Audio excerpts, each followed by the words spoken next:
الله الذي خلق السماوات والأرض وما بينهما في 6 أيام ثم استوى على العرش ما لكم من دون ایک عمل کرتے ہوئے بار بار دکھلاوے کا خیال ذہن میں آئے کہ فلاں شخص مجھے اس حال میں دیکھ رہا ہے تو اس صورت میں کیا کرنا چاہیے محمد سہیل انڈیا سے.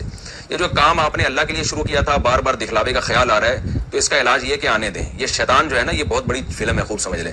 یہ پہلے آدمی کو نیکی سے روکتا ہے, جب آدمی نیکی کرتا ہے تو اس کو ریا کے وسوسے دماغ میں ڈالتا ہے کہ ابے تو لوگوں کو دکھانے کے لیے کر رہا ہے, وہ تیری تعریف کر رہا تھا, تجھے خوشی کیوں ہو رہی تھی.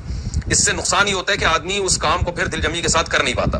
تو شیطان ہر ایک پر وار کرتا ہے اسی کے طریقے سے. شیطان کو پتا ہے اب یہ آدمی نیک کام تو چھوڑ نہیں رہا, تو اب اس کے دماغ میں یہ ڈالو کہ یہ نیک کام تو اللہ کے لیے نہیں کر رہا, تو لوگوں کے لیے کر رہا ہے. اس سے پھر وہ نیک کام چھڑوا دیتا ہے. اس لیے علماء کہتے ہیں کام میں لگو, یہ جو خیالات آ رہے ہیں میں فلاں کے لیے, ان کو دماغ سے نکال دو. اور دماغ سے نکالنے کا طریقہ بھی یہی ہے کہ زیادہ زور نہ لگاؤ, آ رہا ہے تو آنے دو, اور شیطان کو سب بول دیا کرے ہاں کر رہا ہوں تو کیا کر لے گا.